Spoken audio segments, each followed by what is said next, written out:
Alright folks, so this is my final video of 2023. I know New Year's is right around the corner. It's an exciting time and a time of celebration for many people. And I'm sure that there will be lots of alcohol involved. But I want to tell you guys a story of why I quit drinking 7 years ago. So the last time I returned to mainland China was for Chinese New Year's in 2017. So on the eve of Chinese New Year's, I had maybe roughly 5 to 6 beers. And after that, I decided to stay away from alcohol altogether. And I was introduced into alcohol at a very young age.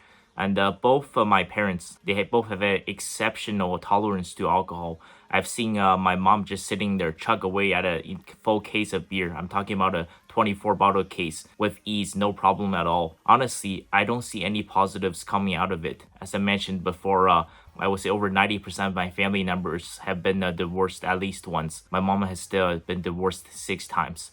And I want to tell you guys that almost every single terrible decision made throughout mankind's history, we're looking at what, 12,000 years, right, of modern humans. And every single bad decision made, there has been alcohol involved. I can guarantee you that. Same thing with my mom and my sister's divorces. My sister, she's has 2 failed marriages, and she's had many boyfriends along the way. And every single one of them failed miserably. And a lot of them had alcohol involved. I'll give you an example. The 2 of my sister's exes, these were short-term relationships. They never got married. Both my sister and her ex-boyfriend, they were mutually abusive to each other. And many years ago, this is before my sister's first marriage, she went out and partied like it's 1999, despite the fact that her boyfriend was warning her not to do this. He told her that we're in an exclusive relationship. It's not okay for you to go out on a Friday night and just get blackout drunk at a karaoke bar. When she returned home, she was extremely intoxicated. And obviously, her boyfriend wasn't happy. They got into an argument and punches were thrown. At first, my sister punched him. Then he hit her back and had sent her to the hospital and left her with multiple stitches. Many years down the road, almost the mirror episode happened. And this actually happened during my last trip to China. This is shortly before Chinese New Year's. Some people, they just don't learn a lesson. So my sister went out to a party. She got blackout drunk. But the thing is, her boyfriend during this time, he also returned home after a party. He was blackout drunk. They got into a huge argument and everything. My sister, her phone, her tablet, the TV screen in their apartment, there were punches being thrown on both sides. And my sister was nearly strangled to death. I'm not sure of the exact details, but she was lucky enough to just narrowly escape and to call the police. It was a huge incident, and one of my cousins, he was involved. Now this guy, my cousin, well, he is a complete thug, piece of shit. Criminal record, drugs, alcohol, gambling, everything you can name of. And he actually brought a machete to meet my sister's boyfriend during that time. And I was completely shocked because he came down to family members. He came down to talk to me, to talk to my mom, and to talk to my uncle. And he seemed to be pretty calm until he took his jacket off. And I'm not joking.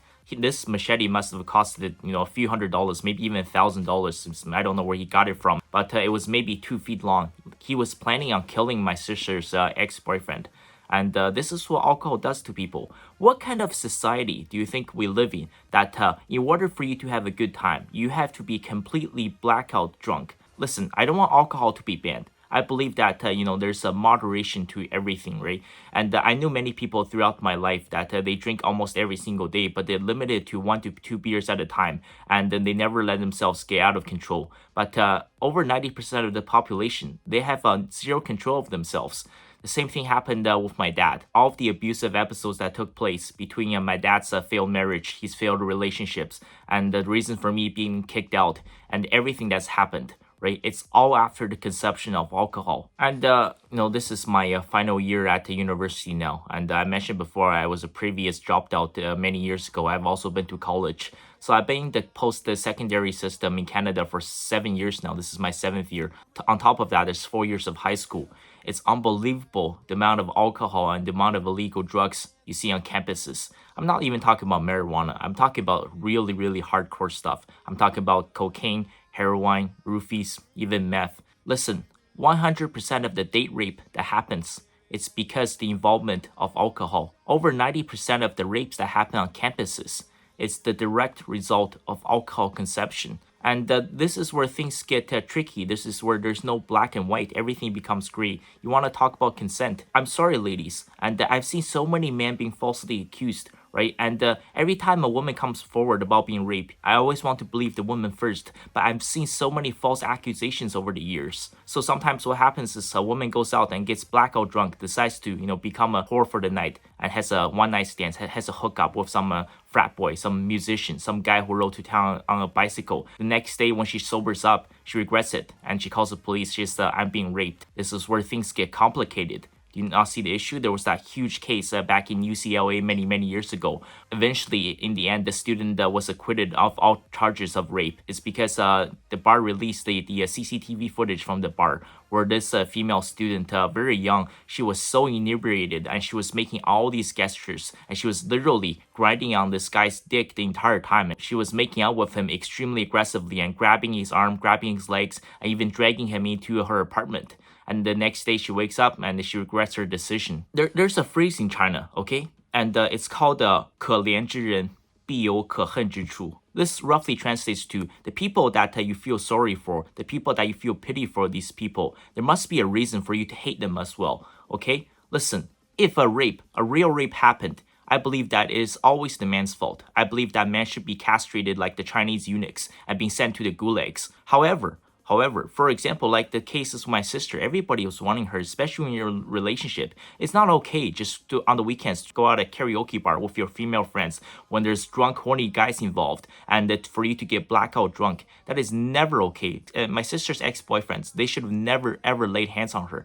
But she made the decision, she made that choice to go out there with her friends without her boyfriend to get blackout drunk. And these cases where, there's domestic violence, in almost all of these cases, it's a mutually abusive. Ladies, if you don't want your man to hit you, you should never ever hit your man. It's not okay. Let's say if I had a lot of money, right, and I have my Bentley or Bugatti or Rolls Royce, whatever. Let's say I got some gold chains, some diamond rings, and I pull out 100 grand in cash. And despite everybody warning me, people say, oh, there's a neighborhood that's really bad down the street. You shouldn't go there during nighttime. You're going to get robbed. There's a lot of poor people. Don't go into the slums. But I decided, I say, you know what? Screw it. I'm going to show off my money. I take my Bugatti to the hood, right? I whip out 100 grand in cash, 50 grand in each hand. I show off my diamond ring, my gold chains. I say, oh, look, I got all the money. I'm rolling in the dough. Then boom, a gang shows up, I get shot. And they take my Bugatti, they take all my money, they take my gold chain, they take my diamond ring. Yes, the people that shot me, the gangs in the hood that shot me, yes, they're at fault. They should be charged with first-degree murder. But whose fault is it really? Is it their fault or is it my fault? Did I make a terrible decision? Right? If all of your friends warned you, ladies, to not go to the bar at 11 p.m. on Friday night, to not get blackout drunk, to have a backup plan, like how are you going to get home safely? And then if all these people, all your friends and family relatives warned you about the drunk, horny dudes that wants to make a move on you, they just want to go in, they want to pump and dump. That's all they're looking for. They just want the cookie. And you ignored all of their warnings. They said, oh, I want my hot girl summer. I'm a 20-year-old. I want to go out there and just live my life and have fun. And you end up meeting a group of thugs, and they drag your drunk body into a dark alley, and you end up getting. Whose fault is it really? Really think about this, ladies, okay? Honestly, I'm not telling you to quit drinking, but you have to really be careful of the environment that you're associating yourself with. Because throughout my life, and I've seen so many relationships and marriages go downhill because of the involvement of alcohol. So many people, they just have zero control. Listen, you can live an amazing life without ever messing yourself up on illegal drugs, without ever having to smoke marijuana, without a single drip of alcohol. That's the one thing I've always respected about Donald Trump. Doesn't matter what you say about him. The man has never touched alcohol during his entire lifetime because he lost his brother to alcohol, and he told him that never ever get started. Because if you don't start, there's no craving, there's no addiction. I've never done any kind of drugs in my life. I've never smoked weed. I've never smoked a single cigarette. No, I choose to quit drinking 7 years ago. And I don't do any kinds of gambling, with the exception of some lottery tickets once in a while. I decided to come back to school. I decided to get myself in shape. I went from morbidly obese to making 2 varsity teams. I've completed 6 marathons and 20 half marathons. So perhaps it's worth it for giving it a thought as your New Year's resolution for 2024. I know many of you guys out there definitely have a problem with alcohol, and I know for sure that many of you guys have regretted decisions that you made while you were completely drunk. Maybe perhaps now is the time to turn your life around. Thank you guys so much for following my channel for 2023. I will see you guys in 2024.